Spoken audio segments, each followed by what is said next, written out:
Hey, what's going on, everybody? Welcome back. In this video, we are looking at the NBA slate for Thursday. We have 7 games today. It is also NBA trade deadline day, which means we're going to get a lot of moving pieces this afternoon leading up to the deadline. So we'll probably have to make a ton of changes, but just as a first look, just go over the slate. It's not overwhelming with only 7 games. At least it's not like a 10 or 11 gamer. That would be a nightmare. But let's go ahead and get into it. As always, if you enjoy the videos, appreciate it. Hit the like button, subscribe. If you haven't already, you can check out Twitter for prize pick stuff. And I'll post some updates there once we get news with all these trades probably going to go down this afternoon. Yesterday did not have much success. Went heavy on the Hornets, and they didn't score as many points as we initially thought. And a lot of their players were disappointing, even though they did run a tight rotation. Just besides LaMelo Ball, nobody else really came through for us. But let's go ahead and touch on the point guard picks today. You have Luka Doncic. He's $12,400.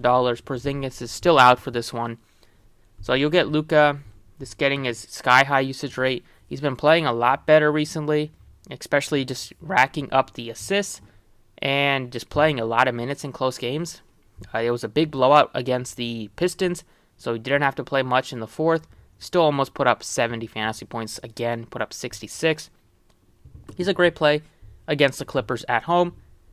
You have Curry back-to-back at 10-5 going up against the Knicks. He's fine, but he's priced a bit expensive with Klay Thompson coming back today after resting yesterday. You have Kyrie playing without Harden, who's already been ruled out, playing without Durant. 2 games ago, he really struggled against the Jazz. 6 of 20 shooting last game.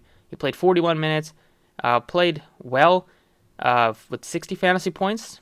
You did have some 3 blocks, which you're not used to, but we've seen Steve Nash in any sort of close game, even though it wasn't even that close. They lost by 20 against Denver, but he still had Irving out there for 41 minutes. He doesn't really have much of a choice. The Nets are in free fall. This game should be close, though, because Washington is missing Beal for the rest of the season, and they've been getting blown out. So you're getting 2 teams that have gotten blown out back-to-back games. I'm sure one of these teams will find a way to get blown out again, but I'm expecting it to be a close game, which means you can project Kyrie for 38 to 40 minutes. And without Harden, just gets a lot more usage. So I like Irving more than Curry today. You can save $2,000 and go to Irving over Luka. And then you have Ja Morant, also a good play today, but there's always risk, especially going up against the Pistons, that the game is going to be a blowout. With how good the Grizzlies have played, they blew out the Clippers, they blew out the Magic, and they're probably going to blow out the Pistons today. So you're not going to get a ton of minutes out of Ja Morant if that happens. So there is some risk there, but if by all means it happens to be close, maybe if Cade Cunningham is able to play today, he can keep it a bit closer. And then you're looking at Devin Booker at 89. He looks fine. That game should be one to target. Finals rematch going in Phoenix. Should be a marquee game if you wanted to stack it up a bit or get at least a piece from it. CJ McCollum is going to make his Pelicans debut today. It doesn't make him super appealing at 82, playing with Ingram, but it just makes Ingram look a little bit less appealing with CJ there. And then Drew Holiday's had a couple of good games recently, especially with the assist, 13 and 10. He's 8,000. If you wanted to go with a mid-range option, he looks better than CJ. Maybe looks better price-wise than Van Vliet.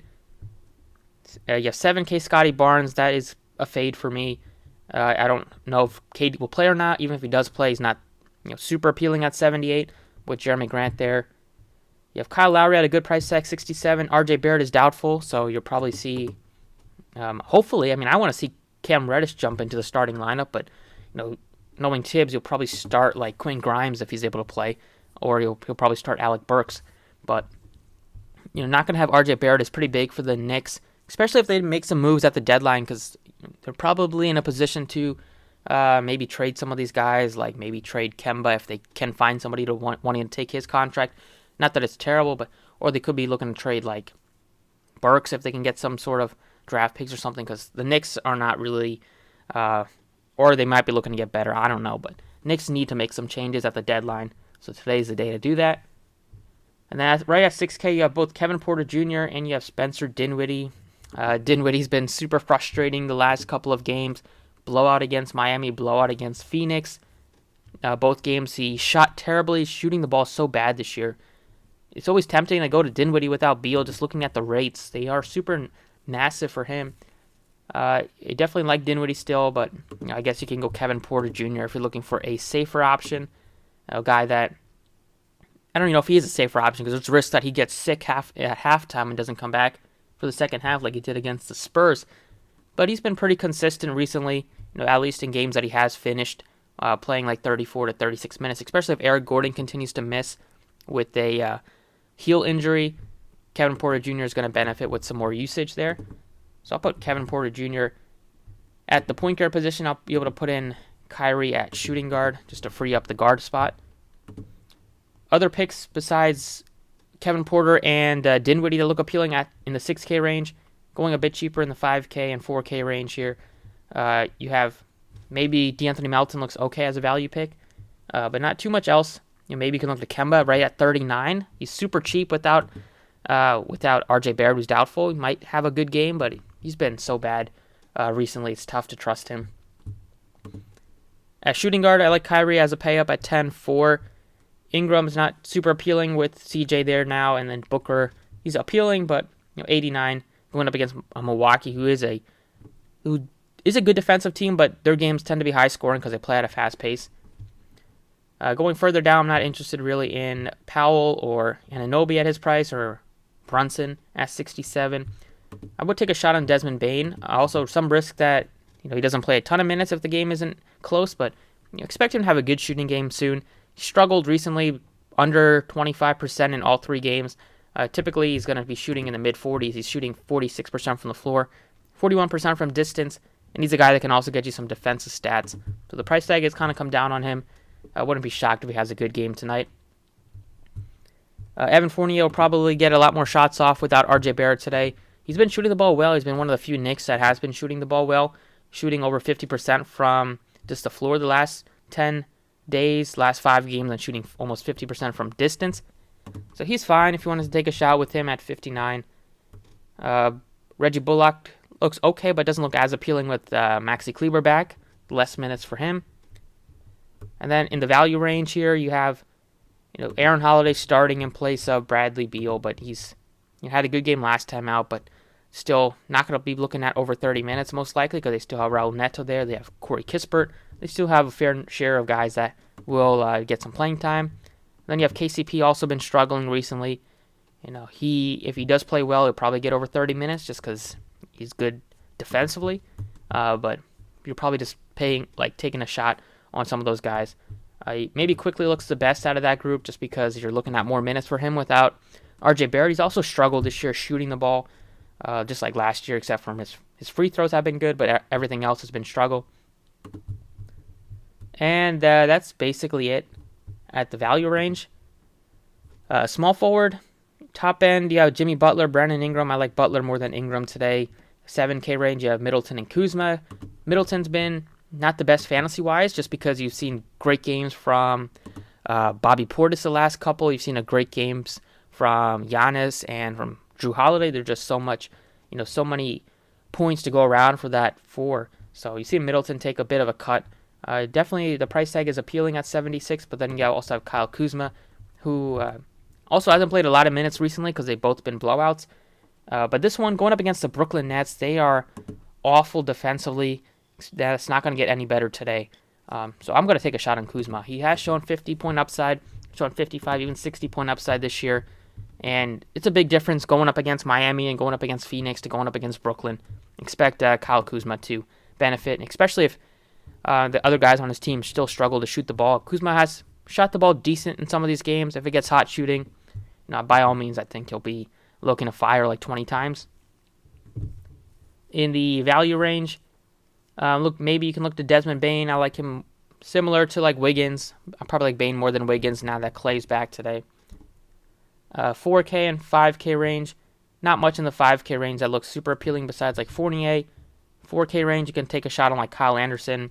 But also maybe take a shot on like Cam Johnson, who's down to 41. His minutes have come down with Jay Crowder back, so there is some risk there. I probably look to Crowder over Cam Johnson just starting and playing more minutes. And then I guess you can look to Cam Reddish if we get some sort of word that he's going to be looking at increased minutes today. If he happens to start, then he's going to be one of the best value picks on the slate.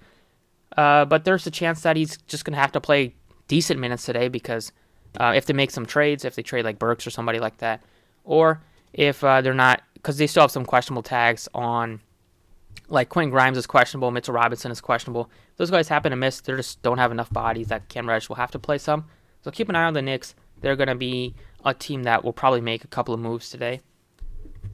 Power forward, I like Giannis going up against Phoenix. Definitely going back to the finals last year, he's been great. And just a rematch of the finals, it should be one that both teams look excited for. Both teams want to win this game. So I don't mind getting to Giannis. He might be my favorite pay up on the slate. Siakam is almost 10K going up against Houston. Had a good game yesterday. We know this team plays their starters a ton. 13 of 17 for him. He's been balling as of late. He looks good. Probably looking at least 5x for him tonight for sure. Julius Randle is going to have to play a lot of minutes today, especially if there's no Mitchell Robinson. He's been playing better the last couple of games, and the Golden State doesn't have really any match. Maybe if Draymond was there, it'd be a tougher matchup for Randle, but it should be a good matchup without Draymond. Then you have like Jeremy Grant, who looks better if there's no Cade. He's been struggling last couple of games shooting the ball, and this game could typically tend to be a blowout, and he doesn't play the fourth. But the price tag is appealing enough to you could take a shot with him. And then I'm looking in the 4K range with like Sengun at 48, especially if we don't get Gordon playing and we get Sengun starting again. He's been playing well since he's been in the starting lineup, just doing a bit of everything, rebounding the ball well, scoring a decent amount, and the blocks have been a pleasant surprise with 2 and 3 blocks the last 3 games.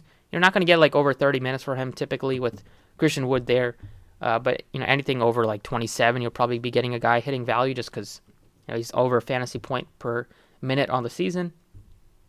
At center, not really looking at Bam too much at 9K. I like Butler more than Bam today. I do think you can look to the top 2 guys with Giannis and Siakam, but you do have some decent value here.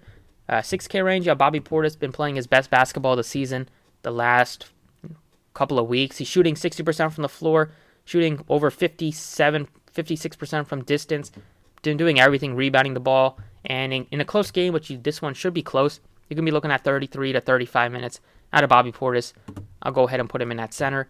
Now, he is more expensive than Ayton, but I think that is appropriate given how well Portis has played, and Ayton has still not been playing a ton of minutes with McGee getting a handful, and they just have a lot more options at center besides the Bucks.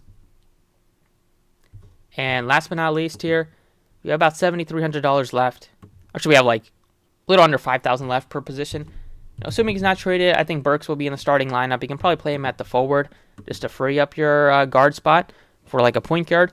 But Burks, if he does start, he'll probably play over 30 minutes, and there's going to be a lot of usage to go around without R.J. Barrett. Somebody else is going to have to make some shots besides Randle and Fournier. So that's it for the DraftKings side. I'm sure this will look a lot different by the time lock rolls around, but always good to get a initial idea of the slate. So that's it for DraftKings. Let's go over to FanDuel. So for FanDuel, it's pretty similar. Not too much has changed in terms of my favorite picks here. I do like Luka at 11.2, but you also have Giannis similarly priced 11.5. Both guys look great. If you can't get to both, I would probably get to Giannis. But at the point guard, just because you have a lot more options at point guard and shooting guard than you do at small forward and power forward. Like at point guard, if you're not going to be going to Doncic, you have John Morant, Curry, Irving, Paul, Holiday, Van Fleet, just so many other good studs at the position. But you do have some good value here as well, under 6K with Dinwiddie, Brunson, and you have Kyle Lowry at just 54. So I'm going to put in Kyle Lowry. You also have Burks here. It was only 47, I believe. He also looks good if he's starting. But Kyle Lowry at that price tag is looking appealing. We'll see if we got an update on Tyler Hero's status here. He's probable, so that hurts Lowry a little bit, but it's also just going to hurt like Caleb Martin and Strus and the backups there. Shooting guard, go ahead and put in Kyrie at 94. It's a good price tag compared to DraftKings. I think you can also go to like Devin Booker here. I like Booker more than Holiday. And then you have a couple of guys in the 7K range with Middleton and McCollum. I like Middleton more than McCollum, but neither is a priority. I'm not looking at Norman Powell. Not really looking at Cade today. And Poole is a fade with Klay Thompson back. And then in the 6K range here, you have Desmond Bane, who looks fine as a value. Then you also have a lot of other guys that are cheaper, like Jalen Green at only 48. And that is basically the main pieces here. Small forward, Giannis looks excellent. Looking to get to him if I can. Coming off of an 80-point game against the Lakers. Looking to have a similar, big game against the Suns here. Especially with Butler being 92. He looks good, but not as good as Giannis, obviously. And I'm not looking at Ingram. I do like Kuzma, but he can play him at power forward. I like Kuzma more than Middleton.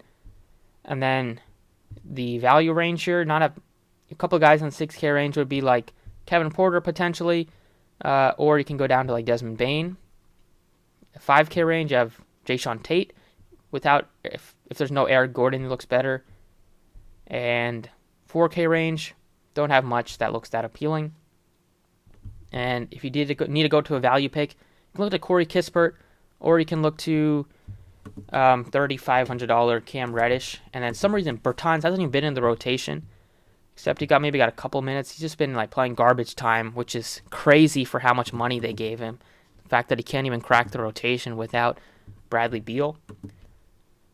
Power forward, you can play Giannis here if you wanted to. I do like Christian Wood a little bit at 82, or go to like Kyle Kuzma at 79.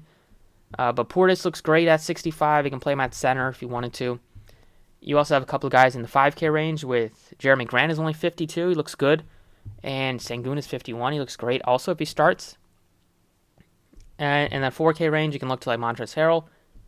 And that's basically the main pieces to consider here. I'm going to go ahead and thinking about between going like Kuzma or going Christian Wood. I think both look good today. I'm putting Kuzma in for right now. And then at center, you can go to Randall, but he looks way better on DraftKings at only 91. And you don't have too many other pay-ups here, so besides Randall and Bam, I don't mind getting to the value with like a Bobby Portis at 65. We're going to be looking at good minutes today. He's been playing well, and it is a good game to target. The Suns and the Bucks should be a good game for fantasy. And that's basically it. I think Sengun is like another guy that you can look to if he's starting again without Gordon. But that's it for the video. Thank you for watching. Best of luck tonight, and I'll see you all next time.